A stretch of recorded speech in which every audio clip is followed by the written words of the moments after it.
ni ba mun ga laifin sarkin musulmi bane ce social media is one of the terrorist organization, saboda ai ba su dole sai ka dauki bindiga ba kake dan ta'adda, saboda wasu suna zaune a daki suke daddanna wayan su hada ta'addanci. A social media ne fa zaka ga bandit ya kunna live, mutane su tura akan nan bayan su gibe.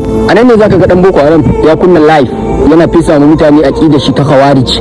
A nan ne zaka ga dan jahannama ya kunna live yana cewa babu Allah. A nan ne zaka ga yan tatsini sun kunna live su ce ba sai da fassarar da annabi mu Qur'ani ba, duka sun yadda da tarihin Bukhari da Muslim amma ba su yadda da tarihin annabi ba ko kwaya daya. Duka fa social media ka ko dole a kira ta da one of the terrorist organization, kuma in dai kai ba kana cikin waɗanda suke wannan ta'addancin bane ko ya da fasadi, wannan magana baka ciki. Amma kun ga abin da yanku da suke cewa a nuna musu inda mai alfarma sarkin musulmi ya taba condemning din wani kisa da Fulani herdsmen, Fulanin daji ko kuma yan Boko Haram suka yi.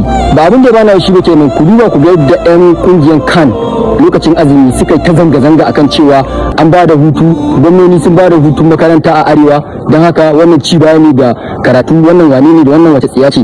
Amma muna nan yanzu mu ne muke yin hutu Good Friday da Easter Monday, don haka to mu ma muna fata mai girma sarki musulmi ya zo ya yi bara'a da wannan hutu da ake na Good Friday da Easter Monday, sannan ya yi bara'a da dokan ECOWAS da ta sahalewa mutane taɓa janibin ma'aiki. Kuma wannan dokan ta yi shi ne dalilin wannan ɗin iskin yaron da ya taɓa janibin ma'aiki ya gudu. Amma social media ita kaɗai ta rage matalaka, ita kaɗai ce kuka a ji shi. Su kuma waɗancan da suke yaɗa fasadin an san inda suke, ba abin da ya ɓoye ma gwamnati, za a iya bi har inda suke aje a ɗauko su a kamo su. Wannan shi